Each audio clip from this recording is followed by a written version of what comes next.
श्री स्वामी समर्थ. तुम्हा सर्वांचं माझ्या चॅनलमध्ये मनापासून स्वागत आहे. तर बघा, या वर्षी 19 मार्च 2026 रोजी आहे गुढीपाडवा. तर या दिवशी अनेक लक्ष्मी प्राप्तीसाठी उपाय केले जातात. या दिवशी जर आपण काही उपाय केले तर नक्कीच वर्षभर आपल्या घरामध्ये खूप चांगली भरभराट होते. सुख, शांती, समाधान आणि लक्ष्मी माता आपल्या घरामध्ये वास करते. आपला मराठी नवीन वर्ष गुढीपाडव्यानंतर सुरू होत असतो. गुढीपाडवा हा खूप अतिशय महत्वाचा मानला जातो. 3.5 मुहूर्तापैकी असा एक मुहूर्त गुढीपाडव्याला असतो. आपल्या घरात नेहमी सुख, समृद्धी, भरभराटी नांदावी म्हणून आपण काही उपाय या दिवशी करत असतो. तसाच एक उपाय किंवा तोडगा आज मी तुम्हाला सांगणार आहे. आपल्या घरात धनधान्य समृद्धीकारक, अर्थात प्रत्येक माणसाला असं वाटतं की आपल्या घरात धनधान्य, सुख, समृद्धी, आयु, आरोग्य, भरभराटी अखंड नांदावं, त्यासाठी हा उपाय आहे. हे तुम्हाला जवळच्या केंद्रात सुद्धा मिळून जाईल. नसेल तर तुम्ही ऑनलाईन सुद्धा मागवू शकतात. पण ज्यांना शक्य नसेल त्यांनी ह्या वस्तू ज्या आहेत ते तुम्हाला देवांच्या धार्मिक दुकानात सुद्धा मिळून जातील. या पोटलीमध्ये बघा काय काय वस्तू असतात हे सुद्धा मी तुम्हाला सांगणार आहे. तर बघा, हा व्हिडिओ मी आधीच का करत आहे, कारण तुम्हाला ह्या वस्तू ज्या आहेत ते आतापासून जमा करायचे आहे, आतापासून आणून ठेवायचे आहे, जेणेकरून तुम्हाला गुढीपाडव्याला हा जो उपाय आहे, हा जो तोडगा आहे तो करता येईल. तर या दिवशी आपल्याला 2 उपाय करायचे आहे. एक लाल पोटली बनवायची आहे आणि एक पिवळी पोटली बनवायची आहे.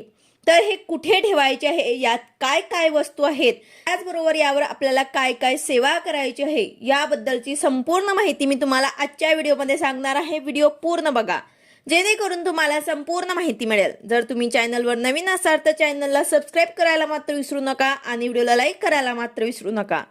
तर बघा, सगळ्यात आधी तुम्ही जर हा तोडगा, हे उपाय मागच्या वर्षी केले असतील तर ते तुम्हाला वाहत्या पाण्यात विसर्जन करायचे आहे आणि हे नवीन गुढीपाडव्याला उपाय करून आपल्या घरात ठेवायचे आहे. तर हे नवीन आपल्याला गुढीपाडव्याला उपाय करायचे आहे. यामधनं बघा, आता पिवळी पोटलीमध्ये तुम्हाला काय काय वस्तू घ्यायची आहे. हे पोटली जर तुम्ही केंद्रामधलं आणली तर यामध्ये काय काय वस्तू येतात आणि आपल्याला यामध्ये एक वस्तू आपल्या घरातली टाकायची आहे. तर बघा, हे पोटली जे आहे कशासाठी आहे, काय सेवा करायची आहे याबद्दल सांगते. तर हे पिवळी पोटली धनधान्य समृद्धीकारक तोडगा किंवा अन्नपूर्णा पोटली सुद्धा याला म्हटलं जातं. यामध्ये रंगारी हिडा आहे, तसेच तांब्याची पावलं आहेत, त्यानंतर तांब्याचा नाणा किंवा मग तांब्याचा नाणा नाही घेतला तर साधा सुद्धा घेतला तरी सुद्धा चालेल. एक वस्तू तांब्याची असली तरी सुद्धा चालेल. यानंतर एक हळकुंड येतं, नाग, केशर आणि खडे मीठ, हे सर्व यामध्ये. यासोबतच आपल्याला केंद्रामधनं जर आपण हा तोडगा घेतला तर यामध्ये सर्व येतं. त्याचबरोबर आपल्याला आपल्या घरातले मूठभर गहू जे आहे ते यामध्ये आपल्याला टाकायचे आहे आणि अशा प्रकारे एक पोटली आपल्याला तयार करायची आहे. तर हे सर्व वस्तू तुम्हाला घेऊन यांची एक पोटली तयार करायची आहे. आता हे सर्व तुम्हाला केंद्रातल्या पोटलीत जे आहे ते मिळून जाईल. पण जर तुम्हाला हे केंद्रात नाही मिळाले तर तुम्ही ह्या सर्व वस्तू ज्या आहेत ते धार्मिक दुकानामधनं आणू शकतात. हा तोडगा जो आहे तो गुढीपाडव्याला आपल्याला आवर्जून करायचा आहे. किंवा मग तुम्हाला जर काही अडचण असेल तर कुठल्याही बुधवारी शुभ दिवस बघून तुम्ही नंतर सुद्धा हा उपाय करू शकतात. पण शक्यतो हा जो उपाय आहे तो आपल्याला गुढीपाडव्यालाच करायचा असतो. तर ह्या सर्व वस्तू तुम्हाला पिवळ्या पोटलीमध्ये पिवळ्याच दोऱ्याने बांधून एक पोटली तयार करायची आहे. नंतर हे पोटली किंवा हे सर्व साहित्य तुम्हाला आता देवांसमोर एका पाटावर ते ठेवायचे आहे. त्यांची पंचोपचार पूजा करायची आहे, धूप दीप दाखवायचं आहे आणि ते पोटलीत टाकून आपल्याला हे पोटली जे आहे ते आपल्या उजव्या हातात घ्यायचे आहे आणि त्यावर आपल्याला एक माळ श्री स्वामी समर्थ या मंत्राची जप करायची आहे. त्यानंतर लक्ष्मी गायत्री मंत्र 16 वेळा, विष्णू गायत्री मंत्र 16 वेळा, कुबेर मंत्र 16 वेळा आणि श्री सुक्त 1 वेळा. तर हे आपल्याला जप करून हे पोटली आपल्याला तयार करायचे आहे आणि हे पोटली आपल्याला किचनमध्ये ईशान्य कोपऱ्यात पिवळ्या दोऱ्यानेच ती पोटली आपल्याला बांधायची आहे आणि किचनमध्ये ईशान्य कोपऱ्यात आपल्याला लटकवायची आहे. म्हणजेच काय, ते तुम्ही खिडा वगैरे असेल तर तिथे तुम्ही अडकवायची आहे. किचनमध्ये ईशान्य कोपऱ्यात पिवळ्या दोऱ्यानेच ही पोटली आपल्याला बांधायची आहे. किंवा मग माळ वगैरे असेल ईशान्य कोपऱ्यात तिथे ठेवली तरी सुद्धा चालेल. हे पोटली आपल्याला अडकवायची असते. पण ज्यांना जागा नसेल त्यांनी हे पोटली ठेवली तरी सुद्धा चालेल. तर अशा प्रकारे तुम्हाला या पोटलीवरती श्री स्वामी समर्थ या मंत्राची एक माळ करायची आहे. लक्ष्मी गायत्री मंत्र 16 वेळा, विष्णू गायत्री मंत्र 16 वेळा, कुबेर मंत्र 16 वेळा आणि श्री सूक्त 1 वेळा. तर हे सर्व सेवा यावरती आपल्याला आवर्जून करायचे आहे. आता ज्यांना कोणाला जागा नसेल त्यांनी ठेवली तरी सुद्धा चालेल, पण आवर्जून तुम्हाला हा उपाय जो आहे तो नक्कीच करायचा आहे. या पोटलीमुळे आपल्या घरामध्ये धनधान्य समृद्धी येते.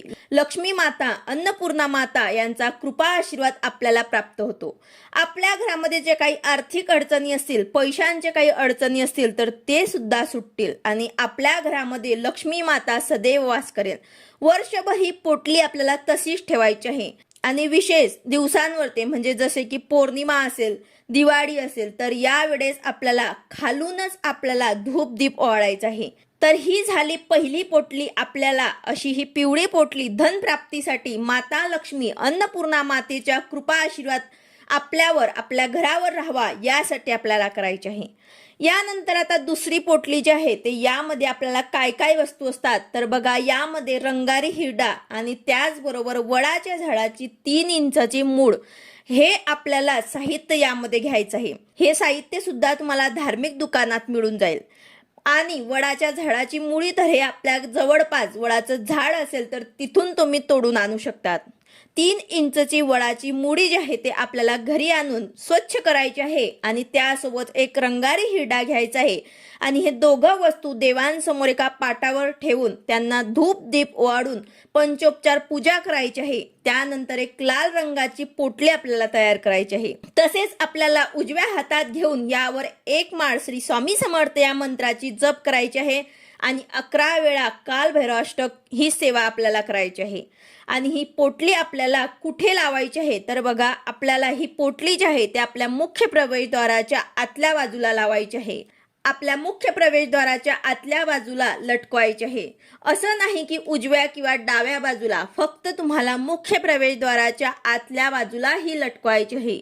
किंवा मग आपण पिरामिड पट्टी लावत असतो त्यावर ठेवली तरी सुद्धा चालेल. तर अशा प्रकारे तुम्हाला हे पोटली जे आहे ते लटकवायचे आहे.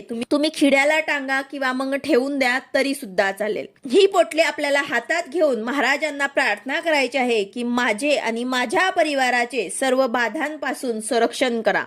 माझ्या घरात कधीही कुठलीही संकट, बाधा, आजारपण येऊ देऊ नका. हे सर्व तुम्हाला महाराजांना बोलायचं आहे. ह्या तोडग्यामुळे घरातील सर्व व्यक्तींचे आजार, बाधा व संकट पासून संरक्षण होत असते. आता हे दोन्ही उपाय, हे तोडगे आपल्याला गुढीपाडव्याच्या दिवशी 12च्या आत आपल्याला करायचे आहे. यासाठी तुम्ही हे सर्व साहित्य केंद्रातनं घेऊन या किंवा मग बाहेरून घेऊन या, पण आवर्जून तुम्हाला ह्या सर्व वस्तू ज्या आहेत ते गुढीपाडव्याच्या अगोदरच घेऊन यायचे आहे. आणि तुम्हाला हा जो उपाय आहे तो नक्कीच या दिवशी आवर्जून करायचा आहे.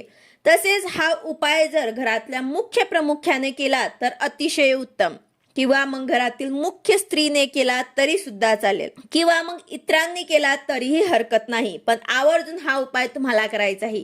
हे दोन्ही उपाय अतिशय महत्वाचे आहे. हे जे उपाय आहे ते वर्षभरामधनं एकदाच केले जातात. ज्यांना काही अडचण असेल, सुतक, विटाळ असेल किंवा मग मासिक पाळी असेल तर तुम्ही या दिवशी करू शकणार नाही, तर तुम्ही कुठल्याही बुधवारी शुभ दिवस बघून हे उपाय करू शकतात.